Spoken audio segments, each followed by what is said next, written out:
Quer saber tudo de hidrografia? Conceitos básicos, características? Então, ó, se liga aí no vídeo.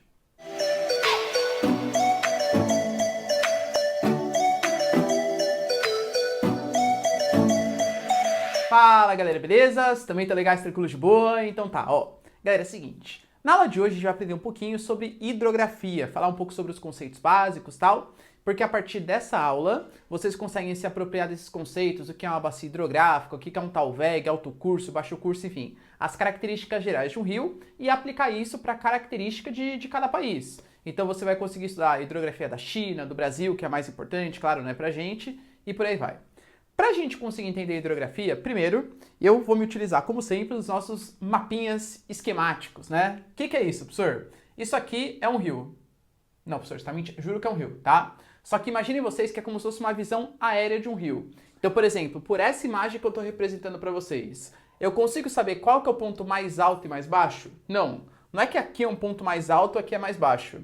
Porque isso aqui seria se fosse um perfil transversal, né? Lateral. Tô vendo o rio assim, ó. Aí é como se ele estivesse fazendo várias curvinhas, como se fosse uma montanha-russa. Não é isso que eu tô vendo.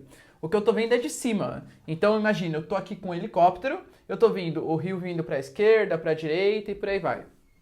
Então é uma visão aérea dessa representação. Consigo saber então aonde que é a foz, onde que é a nascente? Por enquanto não. Mas a gente vai entender que vai dar para saber daqui a pouco, tá? A gente sempre tem que entender que o rio ele respeita uma lei super importante, que é a chamada lei da gravidade. O rio sempre nasce no ponto mais alto e deságua no ponto mais baixo, sempre. Esse aqui eu vou chamar para vocês de o rio principal. Professor, por que o rio principal? Porque ele é o maior caminho, o maior curso, a gente já vai entender já. Quando a gente fala de rios que estão desaguando nesse rio principal, eu vou colocar aqui para vocês, ó, um esqueminha. Professor, parece aquelas folhinhas, né? Parece, mas não é, juro para vocês. Esses rios que estão desaguando no rio principal, a gente vai dar nome para eles de afluentes. São os afluentes do rio principal.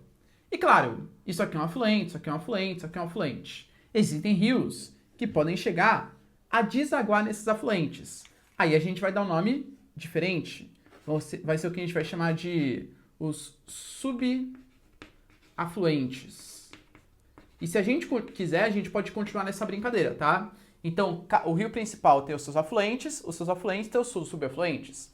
Pode ser que no subafluente desaguem mais rios ainda. E aí a gente vai falar que são subafluentes. E aí a gente vai potencializando e particularizando o estudo do nosso rio, tá bom? Ponto importante. Agora, professor, você consegue me falar aonde que é a nascente e onde que é a foz? Agora eu consigo. Professor, só pelos afluentes? Exatamente. A gente sempre tem que perceber que isso vai ser muito utilizado nas suas provinhas, questões de geografia. Quando você for observar o sentido de um rio, sempre observa o sentido dos seus afluentes. Vamos partir de uma hipótese, por exemplo, que aqui fosse a nascente e aqui fosse a foz do rio. Ou seja, aqui é onde o rio nasce, aqui é onde o rio deságua. Se a nascente fosse aqui, eu estou falando para vocês que está vindo o rio, beleza? Aí de repente sai um braço dele e seca no nada. Aí continua, vem vindo, sai um braço, seca no nada. Sai um braço, seca no nada. Ou seja, é como se ao longo do caminho esse rio estivesse perdendo cada vez mais água. Saem braços dele que secam em ponto algum. Isso não acontece na prática. O que acontece são nascentes que estão desaguando no rio principal. Nascentes que estão desaguando no rio principal. Ou seja, vocês estão observando que praticamente todos os afluentes e todos os subafluentes, eles apontam para uma direção. É como se eles estivessem apontando em direção à foz do rio. Todos eles estão apontando nessa direção. Então, ó, para saber por uma fotografia aérea a direção de um rio aonde que é a nascente, sempre observa aonde estão direcionados seus afluentes. Os afluentes sempre desaguam no rio principal. Então, nesse caso, observem, ó, eu vou delimitar uma área que vai ser isso aqui, ó. Esse pontinho, esse pontilhado que eu vou fazer, tudo isso aqui delimitado, a gente já vai entender o que é isso, tá? E aqui eu vou considerar como se fosse a foz do meu rio, ou seja, onde ele está desaguando, e aqui a nascente do meu rio, ou seja, aonde ele está nascendo. Ponto importante, a nascente, como eu falei para vocês, sempre se localiza num ponto mais alto, e a foz ela sempre vai se localizar num ponto mais baixo. Essa área que eu delimitei para vocês, com a cor laranja, é o que a gente vai chamar de bacia hidrográfica. Professor, o que seria, então, essa bacia hidrográfica? Essa bacia hidrográfica nada mais é do que um conjunto. Você pega o rio principal, mais os afluentes e os subafluentes. Professor, mas calma aí. Você também está delimitando dentro da bacia hidrográfica essas áreas aqui, ó, que eu estou achurando com vocês. Isso aqui também pode ser considerada uma bacia hidrográfica? Sim. Por quê? Porque toda bacia hidrográfica ela vai ser delimitada pelo que a gente vai chamar de divisores d'água, que em geral nada mais são do que pontos mais altos no relevo. Pontos mais altos no relevo. Como assim, professor? Eu vou dar um exemplo para vocês. Para quem não sabe, né, eu moro em São Paulo e acho que para quem mora em São Paulo fica bem nítido esse divisor d'água. Entendam. Imagina aqui, ó. Para quem mora em São Paulo sabe, nós temos a Avenida Paulista, esquemática aqui, e de um lado a gente desce a Rebouças, do outro lado a gente desce a Avenida Consolação. A Avenida Paulista, ela é um ponto mais alto do relevo. Quando vocês forem lá da próxima vez, observem isso. Se você olhar para um lado, você desce, pelo outro você desce também. A Avenida Paulista ela é bem legal, ela é bem significativa, porque ela funciona como um divisor de águas. Como assim, professor? Quando chove aqui na Avenida Paulista, nunca vai alagar a Avenida Paulista. A não sei que é um dilúvio, né? Noé tá vindo ali e tal. Mas, exceto isso, galera, nunca vai alagar. Por quê? Quando chove, essa água ela vai seguir um escoamento preferencial. Ela pode vir para essa direção e ela pode vir para essa direção. Se a água for para determinada direção, for para a direita, por exemplo, ela vai acabar caindo na bacia hidrográfica do rio Tietê.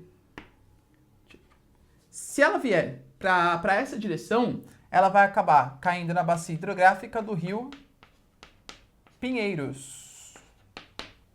Ou seja, o que eu estou falando para vocês, galera? Que a bacia hidrográfica não é necessariamente só os rios, só os corpos d'água, mas sim também as áreas de escoamento. Por exemplo, se chover aqui, ó, tá vendo que esse pontilhado eu coloquei para vocês como se fossem divisores d'água. É como se fosse, eu costumo fazer um exemplo, imagina que uma bacia hidrográfica é como se fosse a palma da sua mão, quando você faz assim. Aí você começa a observar que toda a sua bacia hidrográfica, ela vai ser delimitada por pontos mais altos do relevo. Estão percebendo? Ó, pontos mais altos do relevo estão delimitando a sua bacia hidrográfica. Você vai ter um rio principal. O rio principal, no caso, vai ser justamente onde está o encontro da sua mão, que é o corpo da água maior. E as linhas da sua mão seriam como se fossem os afluentes, ou seja, todos os rios desaguando para esse rio principal, tá bom? Mas existem outros pontos na sua mão que não são rios, que não são linhas. Mas em compensação, se você não vai fazer isso, tá? Mas se você cuspir, o guspe pode chegar no fundo, no rio principal, não necessariamente por um rio, não necessariamente pela linha da sua mão, mas ele pode chegar pela própria característica do relevo. É exatamente o que é uma bacia hidrográfica. Se chove, por exemplo, nesse ponto aqui do território, o que vai acontecer? Essa água, de uma maneira ou de outra, pode ser infiltrando no solo e depois percolando, por exemplo, até o rio principal. Pode ser através do escoamento superficial, uma enxurrada que está acontecendo, percebe? De qualquer maneira, a água que cai dentro desse espaço laranja que eu destaquei para vocês, de uma maneira ou de outra, vai acabar chegando nesse rio principal. Deu para entender? Então, tudo isso é o componente da bacia hidrográfica. Então, seria, né? Deixa eu só colocar aqui para vocês. O rio principal mais os afluentes mais as áreas de vazão da água. Ou seja, aonde essa água cair, vai acabar chegando nessa bacia hidrográfica. Esse ponto aqui, por que ele não faz mais parte da bacia hidrográfica? Porque se chover nesse território, vai acabar chegando em um outro rio principal. Então já é outra bacia hidrográfica, tá bom? Beleza, professor. Ok. Vocês conseguem definir para mim para onde que esse rio está correndo? Claro que consegue, né? Lembra que eu falei para vocês que o rio sempre segue uma regrinha bem importante, que é a regra da gravidade, a lei da gravidade. O rio com certeza, se aqui é a nascente, ali é a foz, ele está percorrendo essa direção aqui, ó. Ele está vindo nessa direção. Com isso, você consegue definir também o que é a margem esquerda e o que é a margem direita do seu rio. Isso é bem importante também. Eu costumo fazer uma associação que é como se fosse um rio tivesse a característica de um trem, ou um metrô, etc. Ou então um ônibus mesmo, né? Quando você está aqui em São Paulo, a gente fala, por exemplo, da questão do metrô. Quando você está no metrô e aí você fala assim, nossa, aí o cara fala assim, pam, pam, agora estação saúde, desembarque pelo lado esquerdo do trem. O que você faz? Você fica todo confuso, meu Deus, onde que é o lado esquerdo e tal? Na prática, você vê para onde que o metrô está indo. Se o metrô está indo nessa direção, a minha esquerda é meu braço esquerdo, olhando para essa direção, a minha direita é meu braço direito. Se o metrô está vindo para essa direção, meu braço esquerdo é a minha margem esquerda, é o meu lado esquerdo, e a minha direita é o meu lado direito. Beleza. O rio é a mesma coisa. O rio está vindo nessa direção, vocês concordam? Se eu olhar para essa direção, aqui seria então, no caso, a margem esquerda do meu rio, e para baixo seria o que a gente considera como a margem direita do meu rio, tá bom? Isso aqui vai ser importante em questões que eu vou falar assim, olha, a margem esquerda do rio é mais favorável para a agricultura, a margem direita é mais favorável à mecanização, à pecuária, coisa que valha. Então isso aqui vai ser bem importante para vocês também, tá bom? Professor, tem uma dúvida. O rio principal, então, é sempre o caminho mais longo que esse rio faz, certo? E se, por exemplo, eu considerasse que esse afluente não é desse tamanho? Eu considerasse que esse afluente é assim, ó. Vocês concordam que o rio principal mudaria? Porque até então, o que a gente estava definindo como rio principal era isso aqui, ó. Zão, pá. Só que eu descobri que esse corpo d'água é mais longo. Eu descobri que esse corpo d'água, na verdade, ele não terminava aqui. Ele tinha mais um caminho grandão. Aí ficou diferente, vocês concordam? Agora, o corpo mais longo que eu faço não é isso aqui. Agora, o corpo mais longo que eu faço passa a ser isso aqui. Então, nesse caso, aqui seria a nova nascente do meu rio principal e isso aqui seria o meu rio principal. E esse corpo d'água seria somente um afluente que está desaguando no rio principal, tá bom? Para não emporcalhar o meu desenho, a gente vai fingir que isso não acontece, mas é um fato que já aconteceu. Olha isso, hein? O Brasil, por exemplo, você sabe, o rio mais longo do mundo era o Rio Nilo. Aí, recentemente, nos anos 2000 ainda, descobriu-se que a nascente que a gente achava do Rio Amazonas não era a nascente de verdade, que tinha um corpo d'água, um afluente que a gente achava que era mais curtinho, só que ele era muito mais longo. E aí a gente refez as contas e o Rio Amazonas hoje é o mais caudaloso, ou seja, o que tem mais quantidade de água e ainda é o rio mais extenso do mundo. Olha que orgulho, superamos aí o Rio Nilo. Beleza? Então, ó, super importante, hein? Nascente, afluente, bacia hidrográfica, divisores d'água e por aí vai. Tira um print aqui, ó. Bom, galera, aqui sim, ó, a gente está observando não mais uma visão aérea do nosso rio, mas sim uma visão lateral. Ou seja, eu estou mostrando para vocês aqui a nascente no ponto mais alto e aqui a foz num ponto mais baixo, tá bom? Percebam que o rio, assim como eu disse para vocês, ele sempre respeita uma lei super importante, que é a lei da gravidade. Não existe rio que suba o relevo, o rio sempre desce. A não ser que você faça tema de bombeamento de água, mas é outro papo, né? Ação mecânica e tal. Essas áreas que ficam próximas da nascente, a gente vai classificar como o alto curso de um rio. Essas áreas intermediárias seriam o médio curso de um rio e essas áreas mais próximas da foz seriam o baixo curso de um rio. Isso aqui também, galera, é muito utilizado, tá? Na linguagem coloquial assim, da hidrografia, né? Nossa, ali no baixo curso do São Francisco, ali no alto curso do São Francisco, o que é isso? Alto curso próximo da nascente, baixo curso mais próximo da foz, tá bom? Se vocês estivessem aqui, eu falar assim, gente, ó, pense de maneira estratégica. Você quer construir um país, e aí você não pode dominar o rio inteiro no seu país, só pode dominar ou alto, ou baixo, ou médio curso. O que você faria? Aonde você preferia? Professor, como eu não sei, eu falaria médio, porque se tiver errado, não tá tão errado, se tiver certo, não tá tão certo assim também. Beleza, é uma boa tática. Mas vamos tentar pensar um pouco mais profundo que isso. Quem pensou que o alto curso seria uma boa, pensou principalmente na relação que aqui você tende a ter uma água mais limpa. Claro, né, pessoal? Uma água que ainda não foi alterada pela ação humana. Porém, é muito menos caudaloso. Ah, professor, sem problema. Não é caudaloso? Eu nem sei o que é caudaloso, né? Então, sem problema. O que é caudaloso? Com pouca quantidade de água. Ué, professor, por quê? Não sei se alguém já teve a experiência. Aqui em São Paulo, por exemplo, o rio mais famoso que a gente tem é o Rio Tietê. Eu, quando estava no sexto ano, não era nem ano ainda, era série, né? Tô ficando velho já. Tava na sétima, sexta série, eu fiz um passeio com o meu colégio, em que a gente foi visitar lá em Salesópolis, um município próximo de São Paulo, a nascente do Rio Tietê. E aí, o que eu esperava, né? O Rio Tietê é um rio extremamente poluído. Eu já tinha ouvido falar, não, mas o Rio Tietê ele é limpo, ele é bonito e tal. Ah, beleza. Vou ver ali uma cachoeira, uma paisagem sensacional. Aí fui lá visitar a nascente do Tietê. Juro pra vocês, galera, a nascente do Tietê parece uma torneirinha entreaberta. Parece um pingando assim, tá? Como assim? Esse laguinho minúsculo, vou colocar a fotinha pra você, esse laguinho minúsculo com essa torneirinha entreaberta, isso aqui é a nascente do Tietê? Mas como que o Tietê, ele se torna aquele rio tão imponente, tão caudaloso, como a gente percebe em São Paulo, se for pegar mais pro interior, Itu, Dois Córregos, etc., cara, é muito forte, até que ele deságua no Rio Paraná, depois no Rio Paraguai e, consequentemente, vai para o oceano. Então, é um rio muito caudaloso. Como que ele consegue ter aquela característica? Porque o que confere caudalosidade para o rio não é a sua nascente. A nascente é mais um corpo d'água. O que garante caudalosidade no rio vão ser todas as chuvas que ele vai conseguindo aqui no meio do caminho. Claro, né? Regiões mais chuvosas tendem a agregar mais água.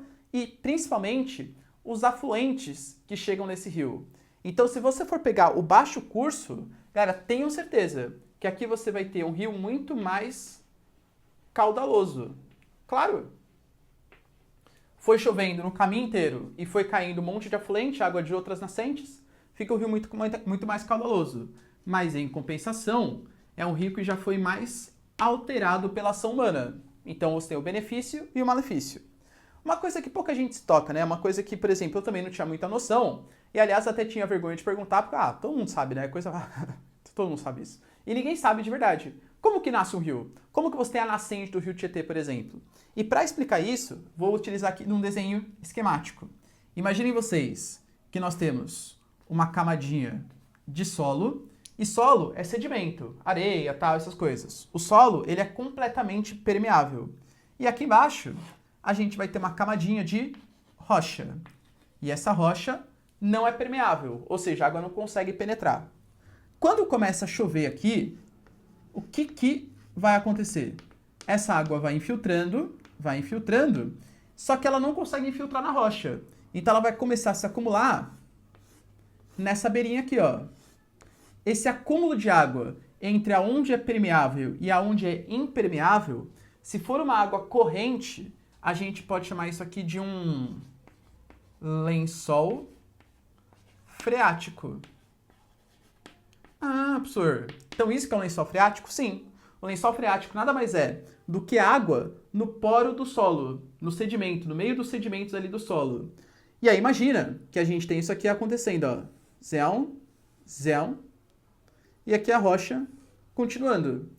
O que vai acontecer, galera? Vai chegar determinado momento que esse lençol freático, ele vai aflorar e vai sair para a superfície. Esse afloramento de um lençol freático que acontece pelo próprio desnível do relevo é o que a gente vai chamar de uma nascente. Ou seja, se eu tivesse que destacar para vocês o que é uma nascente, nada mais é do que um afloramento de lençol freático. Ou seja, pelo próprio formato do relevo, essa água que estava entre o solo e a rocha impermeável, de alguma maneira, saiu para a superfície. Tudo bem? Beleza. Outros conceitos importantes, galera, ligados a isso, vamos pegar aqui 3 localizações. Eu vou colocar para vocês um ponto A, vou colocar para vocês um ponto B e vou colocar para vocês um ponto C. Beleza. Presta atenção aqui, ó. Tem alguns conceitos que vocês vão usar bastante em hidrografia, que é o conceito de montante e o conceito de jusante. Professor, o que é isso? Um ponto a montante é um ponto que a gente fala que está mais próximo da nascente. Já um ponto que está jusante é um ponto que está mais próximo da foz. Professor, como assim? Por exemplo, ó, vamos pegar o ponto A, o B e o C. Se eu comparo o A com o B, vocês concordam que o ponto A ele está mais próximo da nascente do que o ponto B? Isso é verdade, né? O A está mais próximo da nascente do que o ponto B. Então, a linguagem técnica que a gente utiliza é o ponto A está a montante do ponto B. O ponto A está a montante do ponto B, porque está mais próximo da nascente. Outra maneira de a gente falar isso seria o ponto B está a jusante de A. Porque o ponto B ele está mais próximo da foz do que o ponto A. Então, o ponto B está a jusante de A e o ponto A está a montante de B. Mas percebam que é uma coisa relativa. Por exemplo, se eu coloco agora B com C, agora o ponto B ele está a montante de C. Por que o professor está montante? Porque o ponto B ele está mais próximo da nascente do que o ponto C. O ponto C está mais distante da nascente. E o ponto C ele está a jusante de B. Por quê? Porque o ponto C está mais próximo da foz do que o ponto B. Vocês conseguiram entender? Então percebam que é uma coisa relativa. Se alguém fizer uma pegadinha com vocês e falar assim, olha só, querido estudante, o ponto B ele está a montante ou a jusante? Você tem que falar assim, olha, depende. Depende do quê? Do referencial. Se o referencial for o ponto C, o ponto B está montante, mais próximo da nascente. Se o referencial for o ponto A, ele está a jusante, mais próximo da foz. Professor, mas o ponto A está montante, vai. O ponto A sim, depende. E se a gente colocar um ponto Y aqui? Agora o ponto A está jusante de Y e o ponto Y está montante de A. Tá bom? Parece uma coisinha besta, mas isso aqui vai ser super importante. Quando a gente falar do esquema de barragens, quando a gente falar, por exemplo, do esquema de transposição de rios, do Rio São Francisco, porque vai ter alteração da dinâmica tanto a montante quanto a jusante. Para a gente conseguir entender isso de maneira mais profunda, vamos fazer mais uma lousinha, mas antes, ó, tira um print aqui.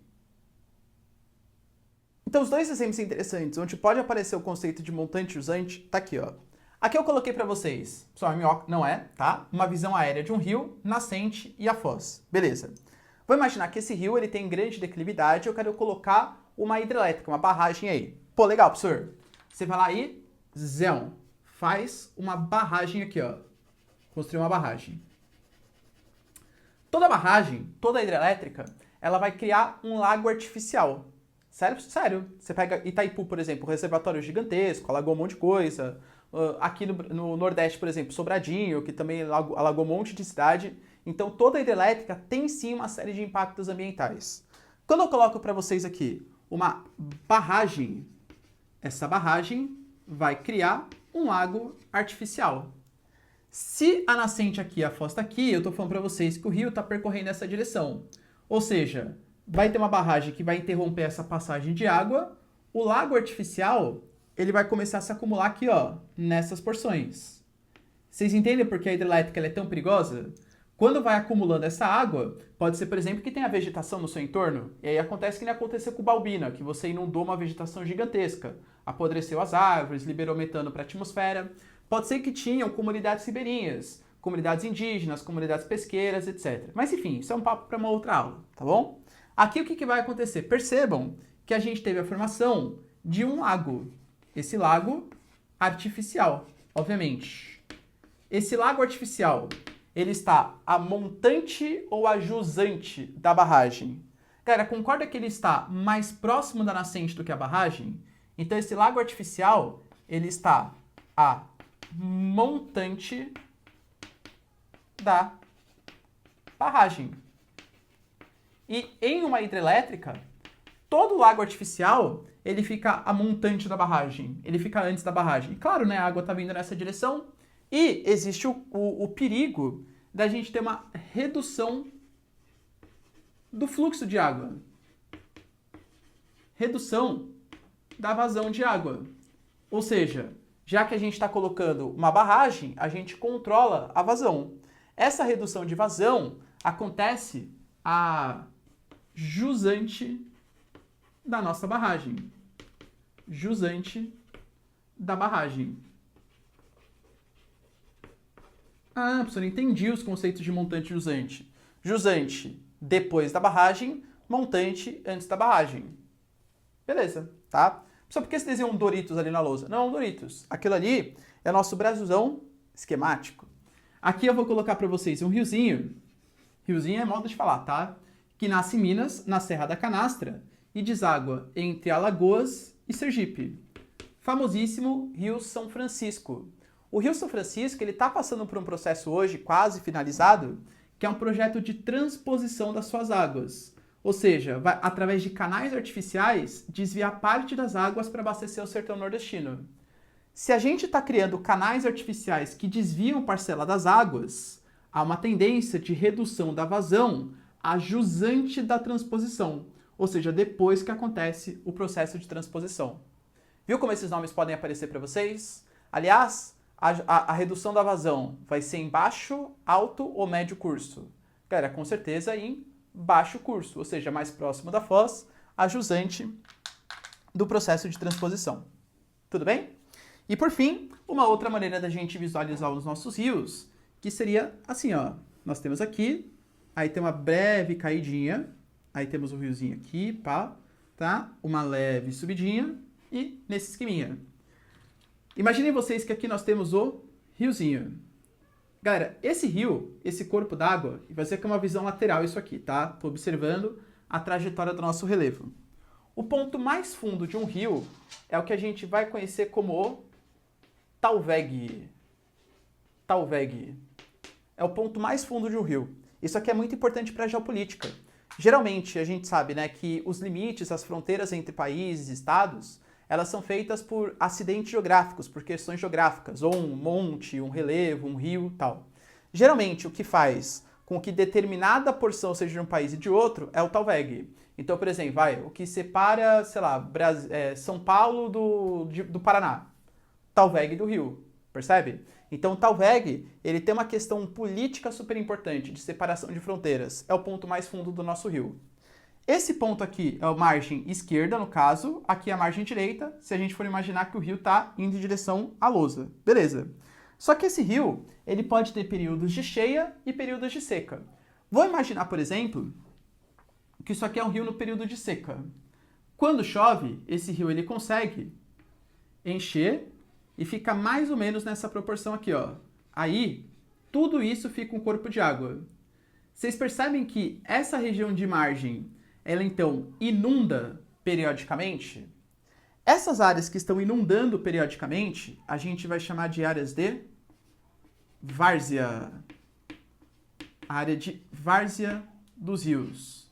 Aliás, isso é um grande problema na ocupação, na geografia urbana. Porque, em geral, o que a gente fez para conseguir ocupar melhor as cidades? A gente retificou os rios e ocupar as áreas de várzea. Óbvio que quando chove, vai ter enchente. Sempre teve, só que agora as pessoas ocupam e a gente chama isso de enchente. Nada mais é do que o rio ocupando as suas regiões naturais, tá bom? Esses pontos mais inclinados que a gente vai ter são as vertentes do nosso rio. Então você tem aqui a vertente esquerda, por exemplo, e a vertente direita. E essa região, tá vendo? Entre pontos mais altos do relevo, entre um ponto e outro, a gente vai chamar de o interflúvio. Ou seja, o que está entre o rio. Tudo bem? Então, isso aqui é uma outra maneira da gente perceber um rio, agora numa outra visão. Certo, galera? Beleza? Esses conceitos aí, pode perceber que hidrografia, então, é cheio de conceitinho, né? Alto curso, baixo curso, montante, jusante, interflúvio, baixo curso, Talweg, e por aí vai. Super importante, hein? Galera, tira um print aqui, ó. Outro conceito que se faz importante também da gente saber é o conceito de tipos de drenagem. Professor, drenagem, o que é isso? Drenagem é o caminho final das águas, ou seja, para onde que aquela água vai. Talvez você já tenha feito uma drenagem linfática, que dizem que é tipo uma massagem que vai tirando os excessos de líquido do seu corpo, você fica mais fininho, tal, dá uma sensação de menos inchaço, tá? E a drenagem, ela é super importante, por exemplo, você pega em estádios de futebol. Vou falar do maior time do Brasil, que é o Corinthians, claro, né? Todo mundo sabe aqui Corinthians, tal, enfim, Arena Corinthians, melhor estádio do Brasil. A drenagem, o que seria? Seria a forma de você fazer quando chove, que não forma aquelas poças gigantescas de água que fica atrapalhando o jogo de futebol. E aí você drena aquelas águas, você tira aquelas águas dali, tá? Isso é a drenagem. Como que a gente tira a água do rio? Para onde que vai essa água? A drenagem ela pode ser exorreica, endorreica, arreica ou criptorreica. Que raios é isso, né? Exorreica é quando você tem um rio que deságua em mar ou oceanos abertos. Ah, professor, tipo, só todos. Não, mentira. A grande maioria é, com toda certeza. Professor, se a gente for pegar, por exemplo, o Rio Tietê não deságua no oceano aberto. O Rio Tietê ele vai desaguar lá no Rio Paraná. Então o Rio Tietê ele é um rio endorreico? Não. Por quê? A gente tem que pensar no caminho final das águas. Aqui deságua, mas o caminho final. Então, por exemplo, o Rio Tietê. O Rio Tietê vai seguindo para o interior de São Paulo, deságua no Rio Paraná, do Rio Paraná na Bacia do Prata, Rio Paraguai e tal, até desaguar aqui no Oceano Atlântico. Então percebam que se eu colocar tipo um barquinho de papel no Rio Tietê e ele não for dissolvido pela poluição que existe no rio, ele com certeza vai chegar até o Oceano Atlântico. Então o caminho final das águas é exorreico. Ah, mas assim você roubou também, então todo o rio é exorreico. Todo não. 95%, 97% com certeza são. Grande parte dos rios desaguam no oceano, até pela própria questão do relevo. Geralmente o continente, mesmo que seja só um pouquinho, ele acaba sendo mais alto que o oceano, que é 0 metros, né? Ou seja, o nível do mar. Mas existem rios endorreicos, que eles desaguam em mar fechado. E aí, um dos maiores exemplos que eu poderia colocar para vocês é o exemplo do Rio Jordão. Cara, para quem não sabe, o Rio Jordão, ele vai desaguar lá no Mar Morto. Aliás, disputas históricas aqui, hein, entre os palestinos e os judeus para saber quem vai ser o domínio do Rio Jordão, Guerra dos 6 Dias, etc. Papo para geopolítica. Mas o Rio Jordão, ele não tem ligação com nenhum oceano aberto. Ele acaba desaguando no Mar Morto, que é um mar fechado. Se a gente for pegar o Mar de Aral, todos os rios ali que desaguam naquele grande lago, que o mar fechado nada mais é que um grande lago, muitas vezes de água salgada, né? Ele acaba desaguando no mar fechado. Todos os rios que vão para o Mar de Aral, eles são rios também considerados aí endorreicos. Mas é exceção. A grande maioria é exorreico. Arreico, esse A é prefixo de negação, né? Tipo, anormal, não sei, galera, aqui mais, tá? Esse A, então, tá negando alguma coisa. Arreico quer dizer que não deságua. Professor, como assim não deságua? Se não deságua, é porque não tem rio. Ou seja, isso aqui eu tô falando para vocês de rios considerados intermitentes. Quando a gente fala de rio, existem duas diferenças que a gente pode falar. Um rio perene e um rio intermitente. O que é um rio perene? É um rio que não seca. Um rio intermitente é um rio que tem períodos de seca. E, aliás, o pessoal da poesia e tal, eles gostam bastante de usar esses conceitos de hidrografia para questões de vida mesmo. Então fala assim, ó que romântico, se eu usar um chaveco geográfico assim, ó. Apesar da intermitência do nosso relacionamento, eu acredito na perenidade da nossa felicidade. Galera, é sucesso. Conquistou. Conquistou quem você queria, o seu garoto, sua garota, tal. Certeza, tá? Perceba, ó, apesar da intermitência do nosso relacionamento, ou seja, de ir e voltar, eu acredito na perenidade, ou seja, para sempre, na nossa felicidade. Olha que bonito. Baita chaveco geográfico para você conquistar a pessoa amada, tá bom? Geografia é amor, sempre falo isso. Então, o rio Arreico, galera, é um rio que não deságua. Está muito associado a rios intermitentes, rios que apresentam períodos de seca. A gente pode colocar aqui como exemplo, no Brasil, os rios presentes no sertão nordestino. No sertão nordestino, o Rio São Francisco não, tá? Porque o Rio São Francisco, mesmo sendo um rio que atravessa grande parte do sertão, ele é um rio perene, é um rio que não seca. Mas os afluentes do Rio São Francisco, eles são rios em grande parte arreicos, ou seja, rios intermitentes. E por fim, a exceção da exceção, só para falar que tem, tá? Que são rios associados a cavernas, os rios criptorreicos. Tudo bem? Que acabam desaguando aí no final em cavernas, lagos de cavernas e coisa que o valha. Certo? Galera, tira um print aqui, ó. E nós temos aqui mais dois conceitos importantes para a hidrografia, que é o regime fluvial e a relação que existe entre o relevo e a característica de um rio. Quando eu falo para vocês do regime, o que é um regime, né? Professor, odeio, já sei, tá? Desabafo.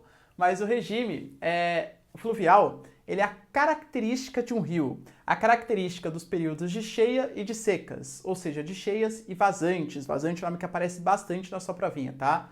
Nossa, o período de vazante, o período de estiagem, vazante e estiagem são secas do rio, tá bom? O regime, então, é como que ele se comporta, quando que é cheio, quando que é vazio. Então, vou dar um exemplo aqui, ó, para vocês, né? Até coloquei nival, que é quando o rio, por exemplo, período de cheia e vazante, depende da neve. Aqui no Brasil, professor, obviamente não tem, né? Tem. O Rio Amazonas é nival. Professor, mas neva na Amazônia? Na Amazônia, não. Mas na nascente do Amazonas, que fica do Rio Amazonas, que fica na Cordilheira dos Andes, neva. E aí, quando derrete aquele gelo, todo aquele monte de gelo derretido, aquela água, adere ao rio e aumenta o seu comportamento, aumenta o período de cheias. E pluvial tem a ver com chuvas. Aliás, galera, muito cuidado, tá? Não confundam fluvial com pluvial. Professor, pode deixar que eu não vou confundir, porque eu não sei o que é nenhum dos dois. Olha lá, hein? Fluvial é tudo o que se refere a rio. Pluvial é o que se refere a chuva. Então, quando eu falo para vocês um regime pluvial, é um regime do rio que tem a ver com a quantidade de chuvas. Obviamente, eu vou estar generalizando muito aqui, mas o regime brasileiro, dos rios brasileiros em geral, são regimes pluviais tropicais, porque o nosso clima ele é majoritariamente tropical, ou seja, majoritariamente chove muito mais no verão do que chove no inverno. Então, os nossos rios, em geral, eles são mais cheios no verão do que são cheios no inverno. Tudo bem? Uma grande prova disso é o Rio Tietê. O Rio Tietê, né, de novo aqui, eu tô falando aí porque eu tenho bastante conhecimento de causa, porque é o rio que passa próximo de São Paulo. Se você pega, por exemplo, no período de verão, é um rio que é muito mais caudaloso, porque como o nosso clima aqui é um clima tropical de altitude muito mais chuvoso, aquela água vai aderindo àquele rio, aumentando aquele corpo de água. Quando você pega no inverno, geralmente a quantidade de água do Tietê, ela diminui bastante. E aliás, olha que coisa maluca. Como o Rio Tietê ele é um rio que é muito poluído, né, muito despejo de esgoto, existem muitos componentes químicos naquela água, inclusive sabão, detergente e outras coisas. Quando é no período de inverno, a quantidade de água reduz tanto que a concentração desses componentes químicos aumenta muito. Você vai ter no Oeste Paulista, muitas vezes, o Rio Tietê formando espuma. Uma coisa bem nojenta, tá? Às vezes parece... De verdade, vou colocar a foto para vocês, observem isso, tá? A gente tem Pirapora do Bom Jesus, espuma que vai invadindo calçadas, invadindo ruas. Da onde que vem isso? Do período de estiagem do Rio Tietê, aumentando a concentração desses componentes químicos que chegam a formar espuma. Imagina você andando de carro tranquilo e começa a entrar uma espuma tóxica no seu carro. Que legal, que gostoso que é, tá bom? Isso é o Rio Tietê, olha que belezinha, tá? Então esse é o regime fluvial, o comportamento, períodos de cheias e de secas. E temos também a relação entre o relevo e a hidrografia. Obviamente, relevo tem muito mais características do que planície e planalto, mas a gente sintetiza dessa maneira. Rios de planalto são rios em que você tem uma nascente num ponto muito alto e a foz num ponto muito baixo. Isso é um rio de planalto. Já o rio de planície, você vai ter a nascente num ponto menos alto e a foz desaguando mais próximo da nascente. Ou seja, um rio de planície é um rio que apresenta menos declividade, é um rio que tem menos desnível. Já um rio de planalto é um rio que tem mais desnível. E claro, como a água sempre segue aquela lei super importante, que é a famosíssima lei da gravidade, olha o que vai acontecer. Rios com grande declividade, a velocidade das águas vai ser maior, claro, o desnível é maior, e rios de planície, a velocidade das águas é menor, claro, o desnível ele vai ser menor.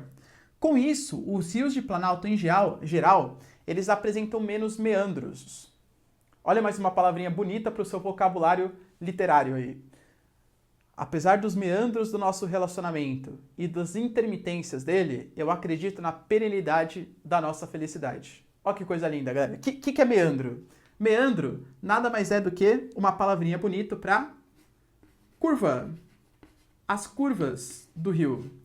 Rio de planície, em geral, é um rio que tem baixa velocidade. Então o rio, ele vai fazendo meio que um zigue-zague assim, ó. Ele vai esculpindo o relevo, já que a velocidade dele é bem baixinha. Quando eu falo para vocês de um rio de planalto, como a velocidade é muito grande, ele faz tipo zéum, ele vai rapidão e ele tende a ser bastante reto. Isso é um ponto bem importante. Se você observar uma imagem aérea e ver que um rio todo serpenteando o relevo, a exemplo do Rio Amazonas, toda a foto do Rio Amazonas é cheio de zigue-zague, rio de planície. Se for um rio mais retão, é porque a velocidade das águas é maior, é um rio de planalto. E claro, rios de planalto, como tem muito mais quedas d'água, rio mais encachoeirado com mais velocidade, existe um potencial hidrelétrico maior. Brasilzão, é nós somos um país de planalto. Sendo um país de planalto, com certeza a velocidade dos nossos rios é bastante grande. Galera, vê o quanto que a gente tem de energia hidrelétrica. A nossa matriz de energia elétrica é praticamente 70% de hidrelétricas. Claro, o nosso relevo favorece isso. A gente tem rios extremamente caudalosos, com grande quantidade de água e todos eles encachoeirados. Já que o nosso relevo é de planalto, a gente tem que pensar então que os nossos rios não têm baixa velocidade. Então, para fazer navegação é extremamente complicado. Até existem alguns rios de planalto que você faz um sistema de navegação, mas aí você tem que fazer aquele sisteminha que a gente vai chamar de eclusas, uma espécie de elevador de navios, em que você vai colocando água ou tirando água se você quer que o navio suba ou que ele desça. É uma forma de você fazer um transporte em rios que são bastante encachoeirados. Obviamente, não vale a pena construir eclusas em locais onde a gente não tem muito aproveitamento econômico, não tem muito transporte hidroviário, hídrico. Aqui onde a gente vai ter mais eclusas é no Rio Paraná. O Rio Paraná, a bacia do Paraná de maneira geral, não só o rio principal, mas a bacia de maneira geral, ela tem bastante, justamente pelo alto aproveitamento econômico que existe, tá bom? E claro, a gente tem que pensar também que rios de planalto, em geral, vão apresentar o que a gente vai chamar de uma foz em estuário, enquanto os rios de planície, eles vão apresentar uma foz em delta. O que seria uma foz em estuário, professor? Vem o riozinho, todo felizinho, pá, e deságua retinho no oceano, por exemplo, sem depositar sedimentos na sua foz. Ao contrário de um rio de planície. Um rio de planície, essa foz em delta, ele vem vindo, e aí quando ele vai desaguando, ele já começa a apresentar umas aberturinhas e vai depositando uma série de sedimentos aqui na foz. A gente chama, galera, de foz em delta justamente por conta da letra delta, que você deve usar em física também, né, tal. Se vocês observarem, forma como se fosse um delta. Por quê? Aqui, a velocidade das águas é muito grande. Imagina todos os sedimentos, todos os materiais de suspensão que tem nessa água, eles vão direto lá para o meio do oceano. Eles não depositam aqui na foz. Alta velocidade das águas. Aqui a velocidade das águas é tão baixinha que todo esse material em suspensão, quando ele vai chegando, ele vai depositando e formando uma série de ilhas sedimentares. Isso é típico, por exemplo, para quem não conhece a Ilha de Marajó. A Ilha de Marajó é uma ilha sedimentar formada justamente pelo delta do Amazonas. Tudo bem? Então, ó, essas são as características, a relação que existe entre relevo e os rios. Certo? Galera, espero que vocês tenham gostado da aula, que vocês tenham curtido. E é isso aí. Beijos, abraços e tchau. Até mais.